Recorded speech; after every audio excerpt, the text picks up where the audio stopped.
Assalamualaikum warahmatullahi wabarakatuh. Perkenalkan semuanya, bertemu lagi kembali bersama saya Delana Sabtri Widodo, mahasiswi 3 A Sistem Informasi dengan NPM 221063 12544 Unsika 2023. Dan hari ini kita akan membahas mengenai analisis sekilas pajak atau perpajakan dari aplikasi atau website DJP.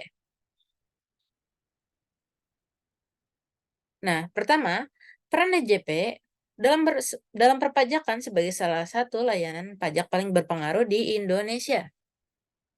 Bisa kita lihat di sini, ini merupakan logo DJP dan lambang Direktorat Jenderal Indonesia yang telah disediakan oleh Indonesia. Oke, pertama-tama mulai aja dulu dari pengertiannya ya guys. Mari kita jelaskan. Direktorat Jenderal Pajak atau DJP adalah salah satu direktorat jenderal yang berada di bawah naungan Kementerian Keuangan. DJP memiliki tugas sesuai amanat dari Peraturan Menteri Keuangan Nomor 184 PMK 01 tahun 2010 tentang organisasi dan tata kerja Kementerian Keuangan. DJP berperan penting dalam memastikan kepatuhan warga negara Indonesia terhadap kewajiban perihal perpajakan. Nah, Direktorat Jenderal Pajak ataupun DJP memiliki peran sentral dalam pengelolaan sistem perpajakan di Indonesia.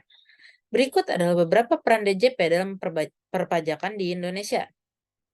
Yang pertama ialah pengumpulan pajak. DJP bertanggung jawab atas pengumpulan berbagai jenis pajak di Indonesia, termasuk pajak penghasilan PPH, pajak pertambahan nilai PPN, pajak bumi dan bangunan PBB, pajak bea masuk dan bea keluar, serta pajak-pajak lainnya.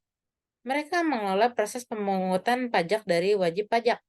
Yang kedua ialah penegakan hukum pajak. DJP memiliki peran dalam menegakkan hukum pajak di Indonesia.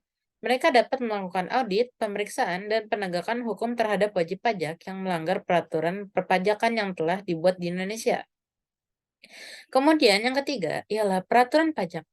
DJP berperan dalam merumuskan dan mengembangkan peraturan perpajakan, termasuk kebijakan insentif pajak yang digunakan untuk mendorong investasi dan pertumbuhan ekonomi. 4. Pendaftaran wajib pajak. DJP mengelola proses pendaftaran wajib pajak yang mencakup pemberian nomor pokok wajib pajak atau NPWP yang merupakan identifikasi pajak resmi. Yang kelima ialah pemantauan transaksi pajak. DJP memantau transaksi bisnis secara real time untuk mendeteksi potensi pelanggaran pajak dan penyalahgunaan melalui teknologi dan analisis data. Yang keenam ialah layanan dan pendidikan pajak. DJP menyediakan layanan kepada wajib pajak seperti bimbingan dan konsultasi pajak. Mereka juga memberikan pendidikan dan pelatihan tentang aturan dan prosedur perpajakan. Yang ketujuh ialah sistem perpajakan.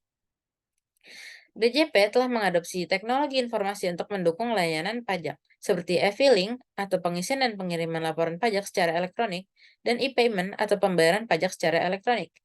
Yang kedelapan ialah penggunaan teknologi.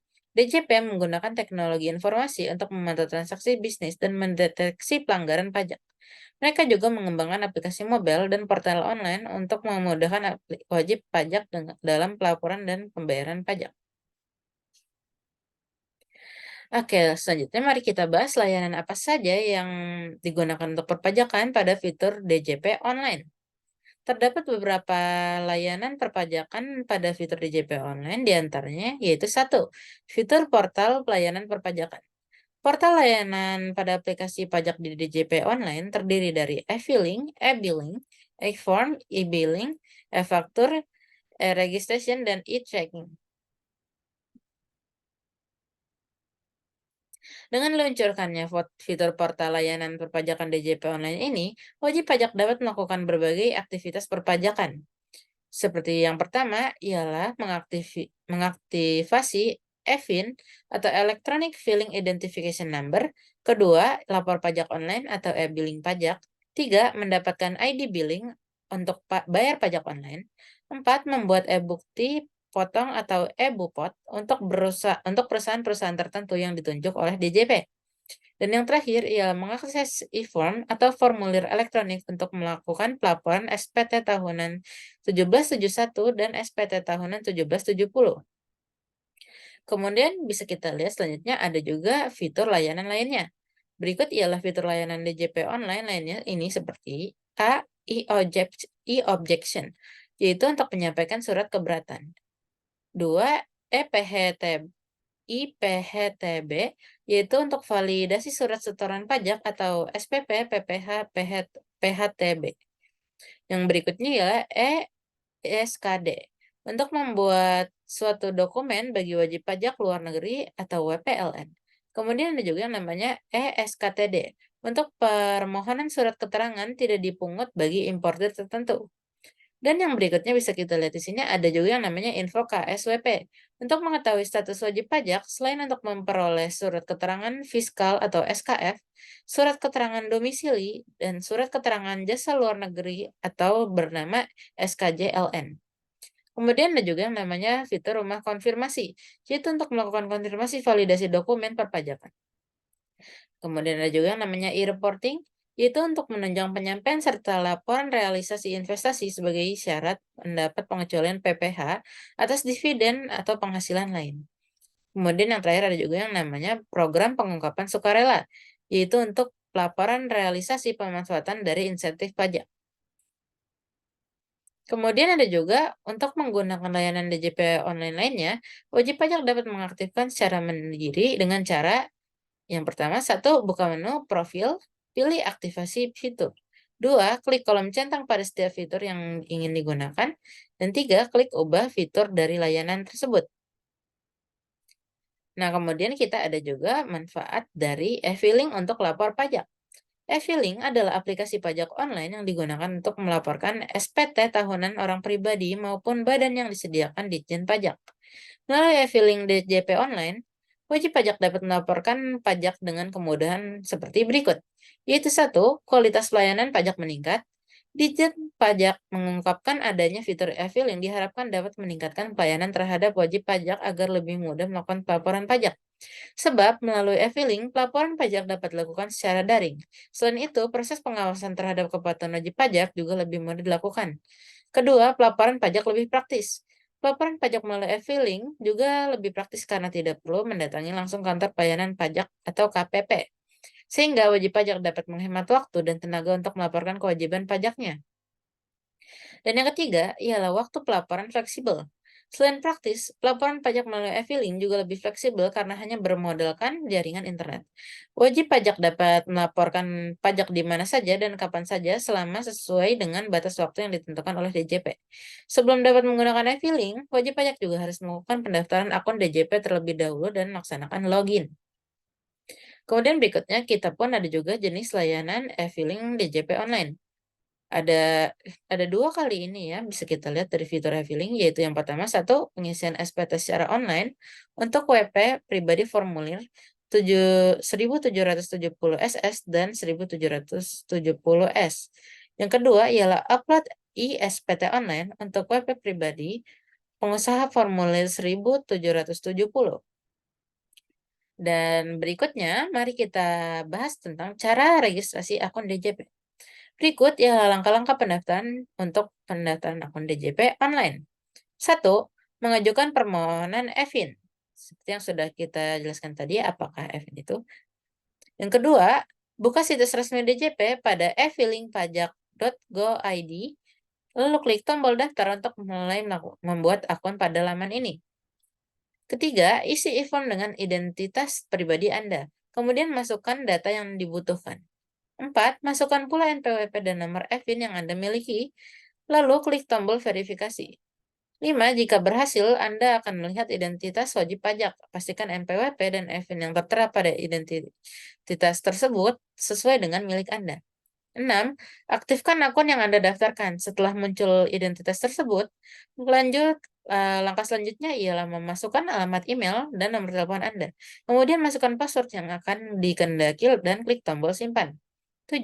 Selanjutnya buka email Anda dan temukan kiriman dari DJP online. Klik link yang tertera untuk verifikasi email dan mengaktifkan akun DJP online. Lalu terakhir lakukan login akun DJP online e-filing Anda yang telah terdaftarkan. Dengan begini, Anda sudah memiliki akun DJP online dan sudah bisa melihat atau mulai membuat SPT pajak online dengan mudah. E-filing pajak ini juga disediakan oleh penyedia aplikasi perpajakan atau PJAP yang menjadi mitra resmi dari DJP seperti Klik Pajak ID. Kemudian berikutnya, langkah yang penting ialah langkah penggunaan e-filing DJP online. Sebelum mulai melaporkan pajak melalui e-filing, siapkan beberapa dokumen berikut. Yang pertama ialah bukti potong pajak berupa lembaran 1721 A1 untuk karyawan swasta dan lembaran 1721 A2 untuk pegawai negeri sipil.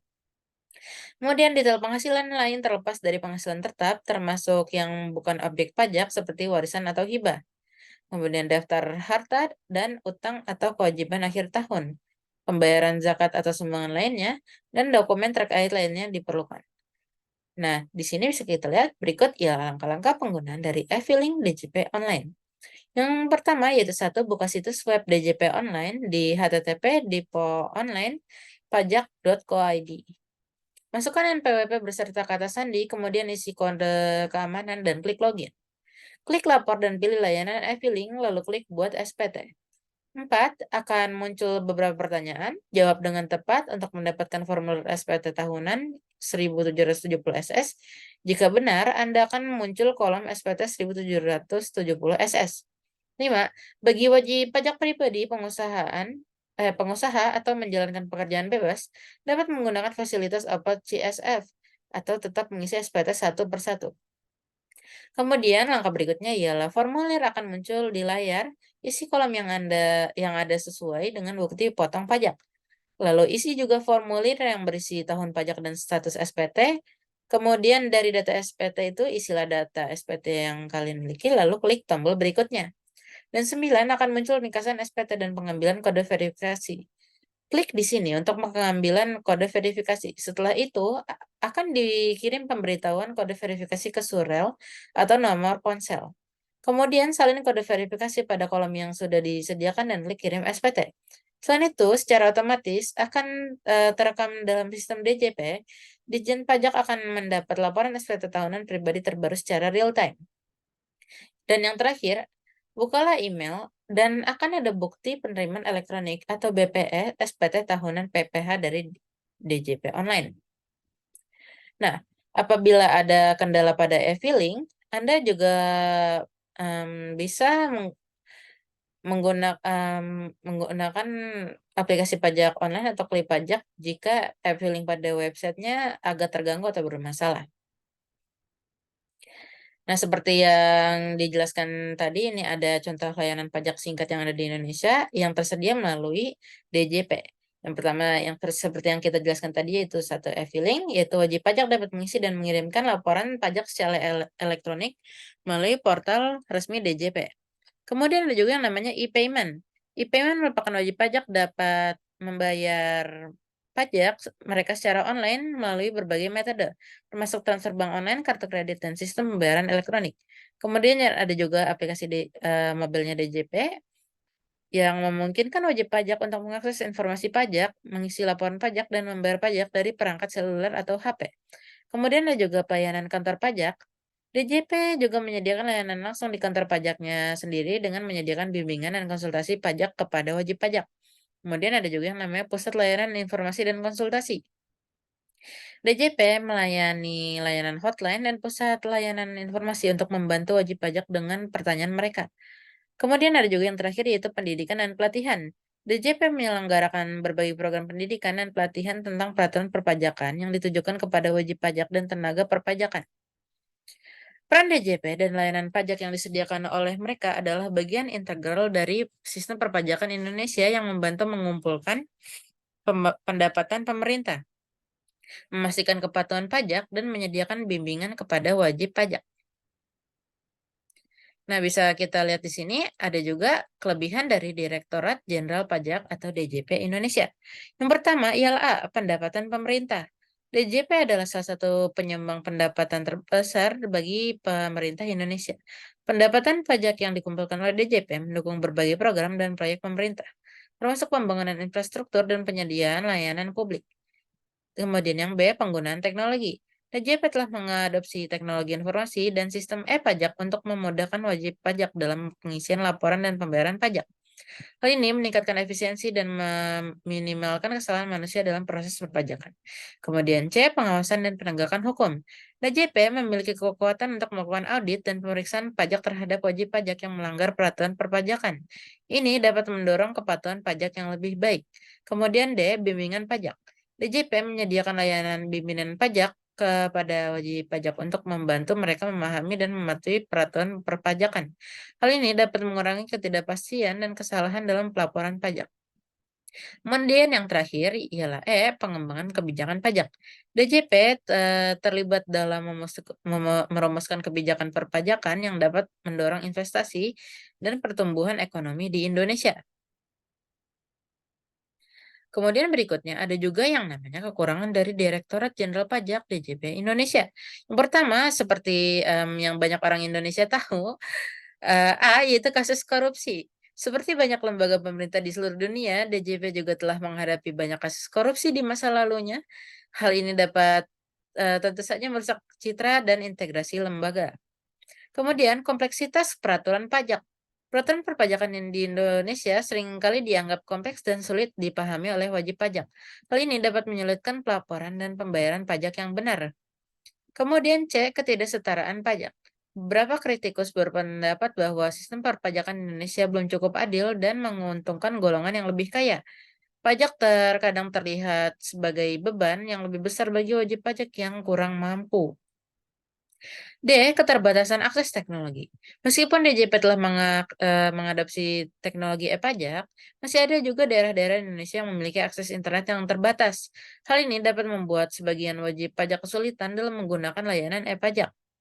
Kemudian ada juga yang namanya pemantauan dan penegakan hukum yang kurang konsisten atau tidak konsisten. Penegakan hukum pajak di Indonesia memang tidak selalu konsisten dan beberapa wajib pajak besar terkadang mendapatkan perlakuan istimewa atau terhindar dari pemeriksaan pajak yang cermat. Dan bisa dibilang ini pemantauan dan penegakan hukum yang tidak konsisten ini masih berhubungan dengan kasus korupsi yang pertama ya kawan-kawan. Dan lalu yang terakhir ialah F, kebutuhan pendidikan pajak.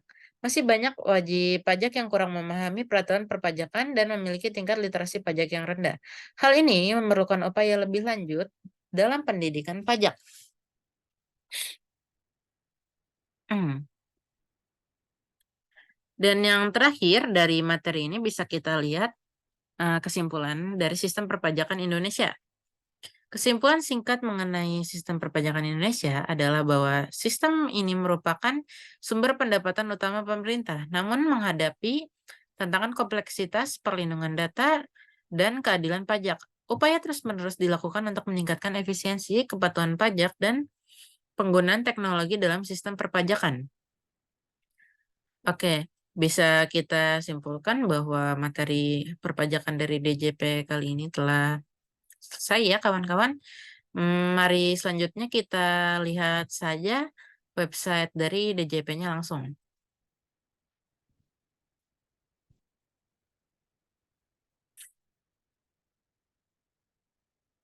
Nah, bisa kita lihat semuanya di sini. Ini merupakan website langsung dari DJP. Seperti fitur-fitur yang kita jelaskan tadi, inilah berandanya. Ada program belajar pajak untuk pengetahuan dasar perpajakan, ada pendaftaran NPWP bagi yang wajib pajak, dan layanan digital untuk menuju layanan digital DJP. Di sini bisa kita lihat juga UI-nya agak padat ya dibandingkan website-website yang lain. Tapi bisa kita lihat di sini juga ada tanggal pajaknya mulai dari 30 November hingga akhir masa pelaporannya itu untuk tahun ini. Ada juga tajuk pajaknya, yaitu DJP anti korupsi. Meskipun seperti yang saya bilang tadi, DJP pernah korupsi beberapa kali ya kawan-kawan. Ada juga peraturan perpajakan yang telah ditentukan oleh Menteri Keuangan, bisa kalian baca sendiri nanti di websitenya sendiri yaitu pajak.go.id. Ada juga edukasi perpajakan, saluran pengaduan yang kita tahu dipakai untuk mengadukan masalah perpajakan kalian. Terus ada juga aplikasi kunjung pajak, ada alamat kantor pajak yang terdekat dari rumah kalian masing-masing. Ada juga kurs pajak, jika kalian mungkin menggunakan valuta asing. Ada juga e-faktur, Saintex atau Jurnal Kajian Ilmiah Perpajakan Indonesia, dan tax refund for tourists, yaitu buat turis yang mengunjungi Indonesia dari luar negeri. Nah, bisa kita lihat juga di berandanya ini ada info seputar perpajakan terbaru. Bisa kalian lihat sendiri nanti di sini. Ini seperti berita pengumuman dari pemerintah. Dan ada juga artikel dan berita yang sudah dirangkum dengan jelas oleh DJP di sini. Kalian bisa mengklik masing-masing jika kalian penasaran. Ada juga siaran pers di sebelah kiri. Ini merupakan berita-berita terbaru mengenai pajak terkini. Dan jika kalian ingin melihatnya, kalian juga bisa klik lihat semua di sini. Lalu ini ada juga foto-foto berita terbaru yang dijelaskan seperti yang saya bilang tadi, sebenarnya lebih banyak berita dan artikel ketika kalian makin ke bawah di website ini. Lalu ada juga aplikasi perpajakan. Kalian bisa download di desktop maupun di Android atau iOS, terserah kalian. Yang penting kalian memilih versi terbaru untuk aplikasi perpajakan yang benar. Kemudian ada juga formulir perpajakan, ada juga formulir laporan realisasi, formulir skema impor, dan formulir permohonan dalam rangka advance pricing agreement, dan lain-lain. Ada juga yang namanya kelas pajak, seperti kelas pajak PPN rumah, tapak, dan rumah susun ditanggung pemerintah. Kalian bisa lihat sendiri juga semua, nanti ini ada apa saja lebih lanjutnya. Ada juga yang namanya info lelang barang sitaan.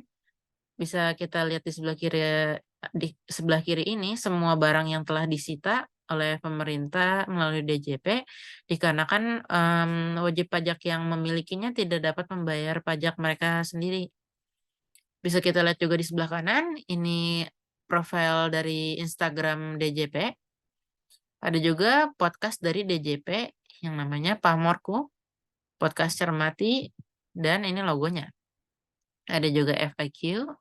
Jika kalian perlu pertanyaan lebih lanjut yang lebih spesifik dan tidak bisa dijawab oleh orang yang misalnya orang pajak yang biasa saja gitu, bisa kita lihat di sini ada panduan pemadanan NPWP secara berlangsung, sistem tertapak ILAP NPWP 16 digit, dan pasal 84, 86, dan 85. Bisa kalian lihat sendiri semua nanti. Ada juga di sini di beranda ada namanya video perpajakan. Ini merupakan semua tutorial lengkap mengenai aplikasi ataupun website dari DJP online ini. Mulai dari contohnya seperti registrasi akun DJP online, lupa ubah kata sandi, aplikasi program pengungkapan sukarela, tutorial pelaporan SPT PPN seperti yang dijelaskan sebelumnya, penggunaan e-Bupati Unifikasi, dan tutorial pendaftaran NPWP pribadi secara online. Bisa kalian lihat sendiri nanti di tombol lihat semua untuk mengklik video perpajakan yang ingin kalian lihat. Ada juga eselon dari Kementerian Keuangan, ada Badan Pendidikan dan Pelatihan Keuangan, Direktorat Jenderal Kekayaan Negara, Direktorat Jenderal Bea dan Cukai, Direktorat Jenderal Perbendaharaan, dan Direktorat Jenderal Perimbangan Keuangan. Dan di sini ada juga slogan dari DJP, yaitu pajak kita untuk kita.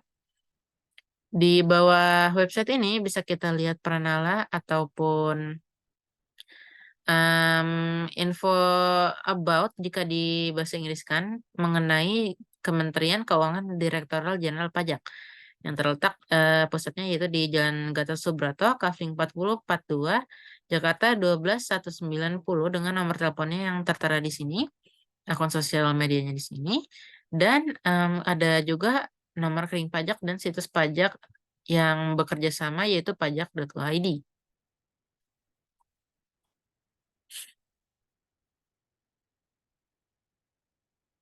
Seperti kita lihat di sini, ini ada juga badannya, bisa kita lihat di sebelah kiri, ada pendaftaran untuk macam-macamnya, ada perhitungan untuk menggunakan perpajakan, ada pelaporan tentang SPT yang belum dilaksanakan dan yang lain-lain. Ada juga tata cara pembayaran untuk seperti pembayaran dan penyetokan pajak atau pembayaran pajak secara pajak elektronik. Dan ada juga hak dan kewajiban dari wajib pajak yang bisa kalian baca masing-masing sendiri di sini jika kalian ingin tahu lebih lanjut.